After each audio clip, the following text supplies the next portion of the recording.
Hey, what's up, guys? Making a video is really, I'd call this an emergency video. I urge all of you to watch it. It's not about Bitcoin. It's not about S&P 500. It's not about making money. It's about protecting yourself. All right. Before I continue, not financial advice. Please do your own due diligence. Do your own research. Past performance is not an indicator of future performance, and everything I say here is strictly my opinion. But I think it's time to really start talking about this because my first videos I made on this channel were actually about exactly what we're going to talk about today. And I think we're starting to see the beginning of what could be a very, very, very, very severe depression. Worse than the Great Depression, probably one of the worst crashes we've seen in recent history. All right. This is going to be way worse than 2008. And I'm going to kind of dive into that. All right. So this isn't about technical analysis. It's not about Bitcoin. It's not about the S&P 500, how to profit off this. It's more so about talking about these events, the historical context into what is going on around the world, and why this could have very, very grave consequences on a lot of people, and a lot of lives can be affected by this. All right. So I'm going to dive right in. Um, I just want to quickly talk about from a technical perspective what we're seeing. So, so this line right here was, we had been moving in a channel, the S&P 500. I'm just gonna kind of draw it out with my hand. I don't have the other line, but we're kind of moving in this channel, and then we started to break parabolically. And when we started to break parabolically, we I was expecting very, very high highs, and I was expecting a mania to unfold, quite like what we saw in 2000. All right. Um. Okay, this chart doesn't even go back to 2000, but kind of like the dot-com era, that bubble we saw in the stock market, or from a more relevant historical context, the 1920s, the Roaring 20s, where we saw people make a fortune out of the stock market, all for their gains to get wiped out, and for a lot of people to live through the worst depression of their lives and of recent human history. Now, why do I think this period is more severe? Well, I think there's a lot of factors that go into it. One, we're not under a gold standard no more. Fiat currencies are very, very, very inflationary. That's why they've gone down in value so much over time. They're very deflationary. And, just we have feds who are printing money. We have debt that we have never, debt at levels we have never seen before. We've never thought of seeing. There's so much money in the market.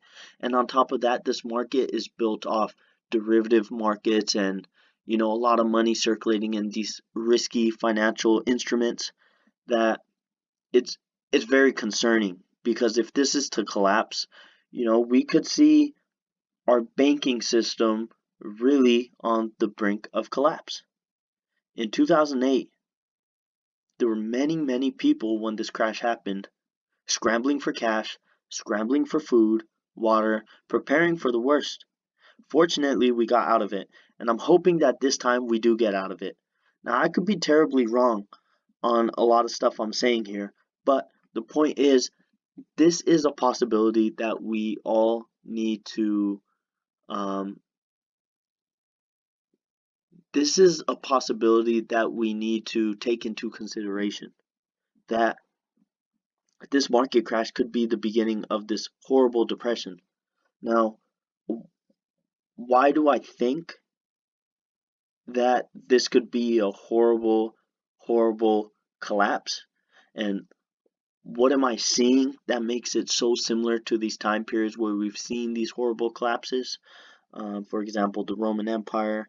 Um, most recently, the most relevant example is really the early 20th century, between after World War One up to like the 1950s, a little bit past World War Two, post World War Two. So just think about what was happening in the 30s, and we're going to try to paint this picture very clear for you guys, all right? So, in World War One, what happened was there were a lot of, Europe went to war, and there were a lot of people who had to leave their everyday jobs to go fight the war in Europe. So, what happened was a lot of people had to leave their farms to fight this war, and a lot of these countries were getting bombarded by bombs, and there were massive food shortages that needed to be addressed. And the only people who could fix that, the only country who was really in a position to fix that with a lot of land and a lot of resources, was the United States at the time. So during World War One, there became a huge demand for food, for all types of farming um, output. So in America, farming started to boom. It started to boom so much. And at the time in America, we had two different types of banks. We had central banking, which had just been born, the Federal Reserves, and then we had a lot of national banks. Okay, these national banks were local banks, and they were predominantly in the Midwestern states, in these regions where there was a lot of farming. Okay, and what happened was there became a lot of pressure on these farmers to deliver for the high demand of output.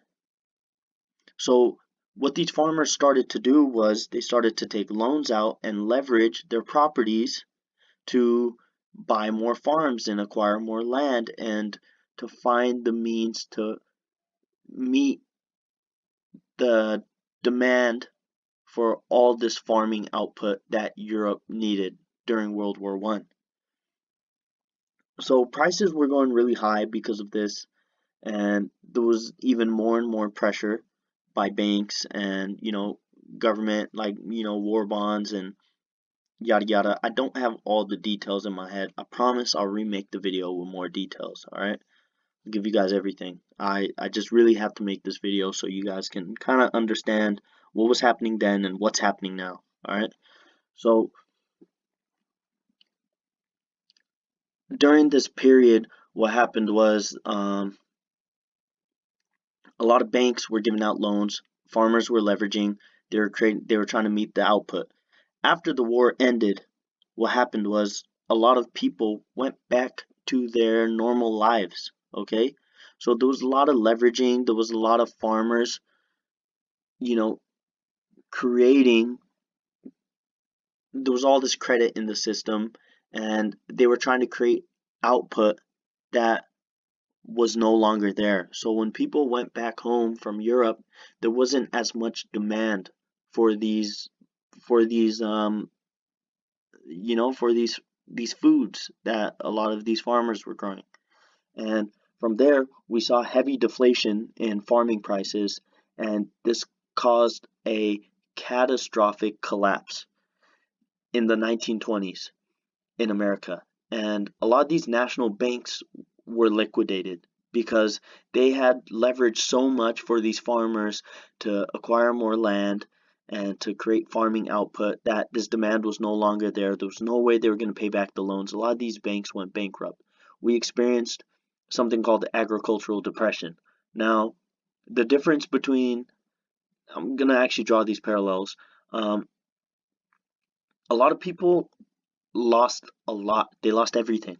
They lost their farms. These bankings went out of business, and they experienced a major depression with high unemployment. A lot of issues. Okay, and the reason this period is very similar to 2008, where we had CDOs, we had people taking subprime mortgages and borrowing money they didn't have on real estate property that was appreciating in value. So I hope you can draw those parallels that, even though it was farm prices going up and in 2008 it was real estate prices going up, the assets were appreciating, people were borrowing a lot, and the assets no longer appreciated, so it collapsed and banks got liquidated. The difference between then and now is back then they they were not they did not understand how to use the tools, the monetary tools they had in their power. And I'm talking about the Federal Reserve. They didn't understand how to use these. They allowed this collapse to take out all these banks. There was no printing of money to bail them out, and a lot of these farms and banks they just let collapse and they cleaned them out the system. So this depression only lasted about a year, 2 years, and our depression only, our recession only lasted about 3, 4 years. But we also had the tools. We understood that we could lower interest rates, we can print money, and we could keep everything afloat. Now the issue for me is this creates the problem that the fundamental issue, which was the banks giving out risky loans, that issue isn't resolved. You're putting a band-aid over it. So after this agricultural depression, what we saw after was we saw a huge run in the stock market in the 1920s, and they call it the Roaring Twenties. And this is when people made a killing out of stocks. They became immensely rich. There was mass speculation into the stock market. And what does that remind you of? If you don't know, if you need me to tell you, well, it's kind of like what we're seeing now. Think about tech stocks, think about the valuations, think about the PE ratio, think about stock buybacks, how a majority of these companies are driving up their EPS, their earnings per share, because at the end of the day, stocks, they've changed so many rules where people, where companies can buy back stocks and they can write it off as earnings and make the earnings per share look a lot higher than what it actually is. You can report your earnings in non-GAAP standards, which is the generally accepted accounting principles, and you can make it seem like you're actually making a profit. And that's what Tesla's doing. That's why we saw a big run in Tesla. But my point being is we're seeing mass speculation in the stock market now. And what's even worse is that now in the 20s they had derivatives where you could do margin trading and you could bet on the market, kind of like what we have now. But now we have derivatives on crack. Our derivative market is so huge, and these index funds are almost the exact same as the CDOs, where you have a bunch of shitty companies and you have a bunch of decent companies, overpriced companies, all bundled together. And we're seeing a lot of people invest in these passive index funds. So seeing all that happen in the 20s, what happened was we had a huge crash and it led to the Great Depression. And I think and I believe what we are seeing now, this could be the start of our Great Depression, because we had the 2008 crisis, CDOs, but we had money printing, we drove up the price, we continued to compile debt. Our debt to GDP during the Great Recession was nowhere near where it is today. Our GDP to debt, our debt to GDP was actually very similar to what it was at during World War II. But because we were at war, it's completely different, because they were producing output, and usually economies do very well when we're at war. Yes, we're at perpetual war now. It's all over the place. I don't really gotta explain myself. Libya, Iraq, Afghanistan, whoever may be, there's a lot of war going on. All right, but we had World War II as well. but we didn't have a Great Depression with such high GDP to debt ratios as we do now. All right. So this is the second kind of parallel that I'm seeing between back then and now, where we saw this huge run in the stock market. We had a lot of speculation going into stocks. We have these shitty indexes that people are betting on, which are essentially worth garbage. Okay. And you know, and now I hope not. I hope that I think truthfully, the last line of defense is right here where we've seen this support. Right here in 2009, we saw in 2011, we saw it in 2016, and we saw in 2018. Now I'm hoping that we can find support here. If we can find support here, yes, we may be in a recession, but as long as the stock market doesn't crash, it could keep us afloat for a few more years. But, seeing this candle, I'm just not too sure. Okay, so that's why I really wanted to make this video. Now, thirdly, a huge parallel that we're seeing, and this is what's really concerning to me, is we have an income inequality gap so wide. The income inequality between the very rich and the very poor hasn't been this wide since the 1930s. All right.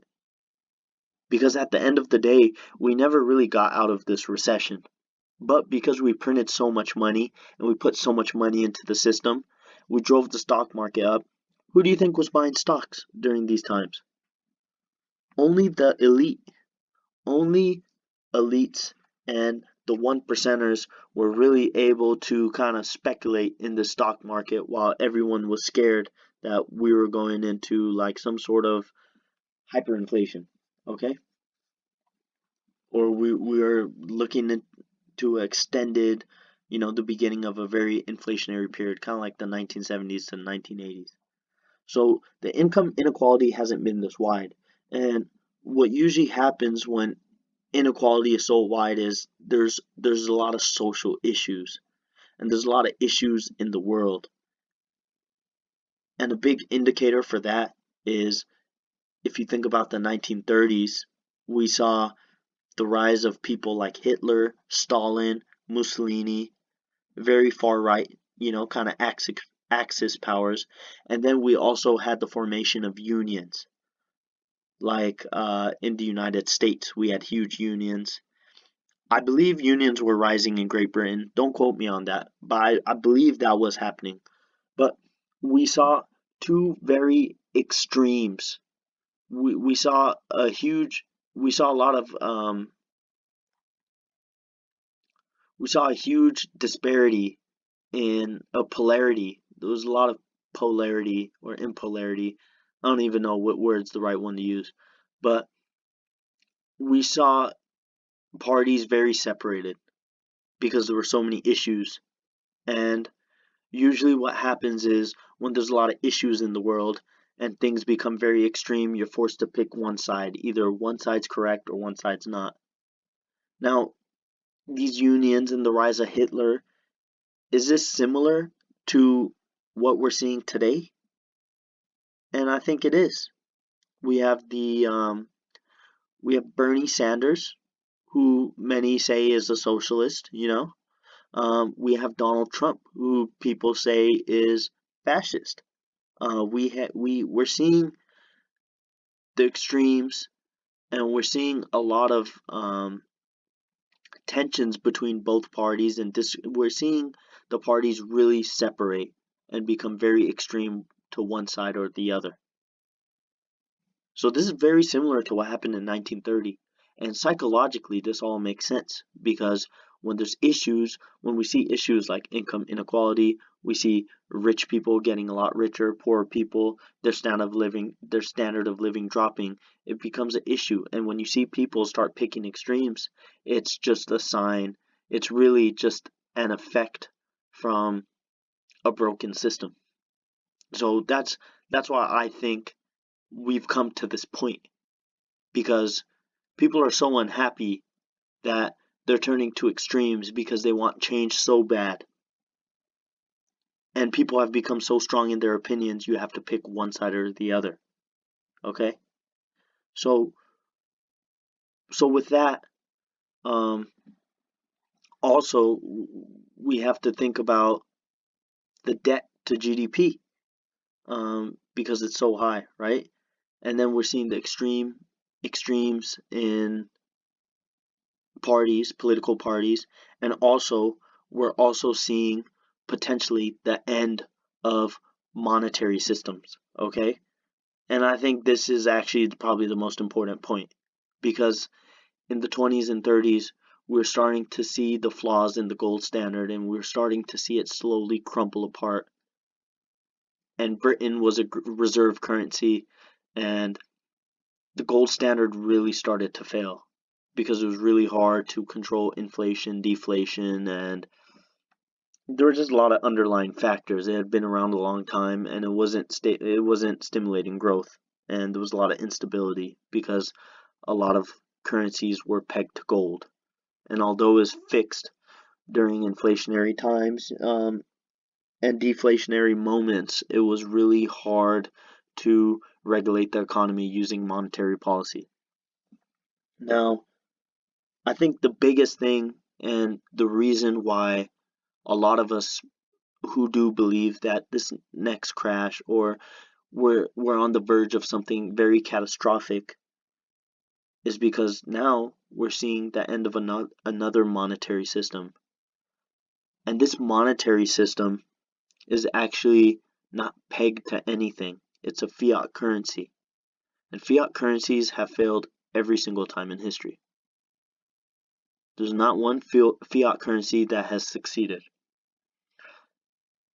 And fiat currencies always end with hyperinflation. That's always the end game. A financial reset, hyperinflation. All right? And now we're coming towards the end of a monetary system we've had since 1970. Monetary systems typically last anywhere from 30 to 50 years, sometimes more, sometimes longer. Okay? So like I think because we have a fiat currency where people are able to print money at will, this becomes extremely inflationary, kind of like Weimar Republic. And we could be seeing the collapse of a fiat currency. Now, I personally don't believe that, but I don't believe it'll happen that soon. That's what I want to say. I think it takes years for something like this to play out. But in the event of, if it happens to be a black swan event, then I think that is very possible that we have an economic reset and we need to change our our monetary policy ASAP. Okay, and fiat currencies, um, I think when you look at the Roman Empire, how it collapsed, the Romans had gold and silver coins throughout the Roman Empire, but what happened was over time they began to expand and colonize other countries. And in order for them to colonize and expand, they needed to extend credit. I apologize about that. Um, they needed to extend credit. And what they did was they started cutting up their gold coins, and they started putting like some other type of metal in it. They started mixing the gold and the silver, and eventually, long story short, how it ended was the Roman Empire got to the point where no one trusted the currency and they wanted real gold and real silver, denarius, or denarians, whatever the currency was called. And what was once the greatest empire in the world collapsed overnight, and it ended with hyperinflation. And just for a little background on what was going on in the Roman Empire at the time, well, you know, um, there was a lot of I wouldn't say social issues, but there were a lot of progressive ideas coming along. There were a lot of athletes, singers, entertainers that were idolized. They were expanding very, very quickly. And I think we're seeing the same thing in the United States. We're in war. We have bases around the world. We, we have a huge influence in sports, entertainment that really dictates. The media plays a huge role in the United States and the way the culture thinks. So I think there's a lot of flaws in that system itself. But these were the kind of things that we were seeing when one of the greatest empires failed thousands of years ago. And now we're seeing a lot of signs when the US began to fail in the 30s, when it went through one of the greatest depressionary periods in its time. We're seeing a lot of parallels there too. So I think, although my belief and my hope is that these things take years to develop, and we should have another 10, 15, 20 years before we do see a collapse of, this empire, or, we just have this huge economic reset. I think it's important to really entertain this idea that it could be a lot worse than all of us think. And I think we're seeing a lot of signs throughout history, and historically, economically, socially, politically, we're seeing a lot of signs that this could be very, very serious. So, like I said, not financial advice, but I urge you, please, be prepared for a worst case scenario. In events like this, there's a lot of rioting, there's a lot of looting, there's mass protest, there's food shortages, there's power shortages, there's water shortages. So make sure you stack up on, canned food, preserved food that will last you. Plan ahead for a few months. It could get really, really rough for a few months. I hope not. And,